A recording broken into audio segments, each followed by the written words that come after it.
Hello, my name is Lauren Eiler. I am a second grade teacher at Highland Elementary in the Ephrata School District. I am pursuing the STEM endorsement to better provide an interactive and engaging classroom environment for my students in a time where STEM is becoming more important and relative to the world.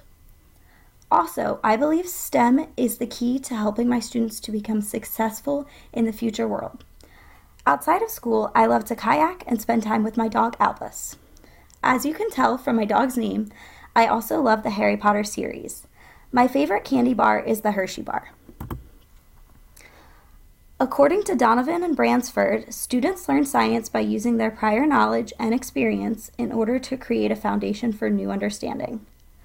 The Fish is Fish story helped to prove this point and really stuck with me as I was continuing through the text.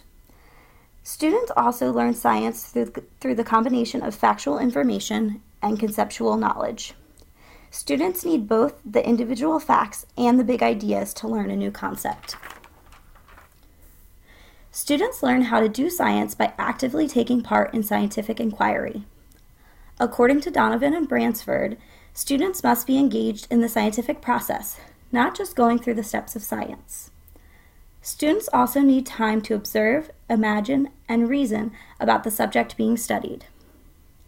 A big idea that I took away from how students learn science in the classroom is that science needs to include imagination. According to Donovan and Bransford, there are several barriers to learning science. The first barrier is that students bring in their own preconceptions about concepts and information. According to the study in the text, not only do elementary students go back to their preconceptions, even college physics students reverted to their prior preconceptions when faced with a task that put their knowledge to use. Therefore, another barrier is that students just learn information for a test, then revert to their old way of thinking. Another barrier to learning science is that sometimes students don't have enough prior knowledge about a topic to build further knowledge on.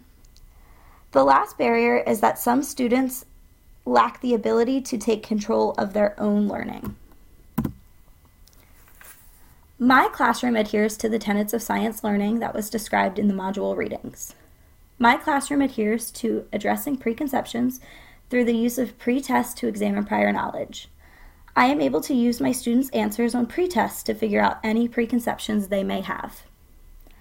I also use essential questions to figure out if my students have any other preconceptions. I adhere to the next tenet, knowledge of what it means to do science, by having my students complete projects where they create the steps rather than following it step by step. I also have my students spend time observing, measuring, and questioning topics. I adhere to the last tenet, metacognition, by having my students take self-assessments on how they think they are doing on a certain topic.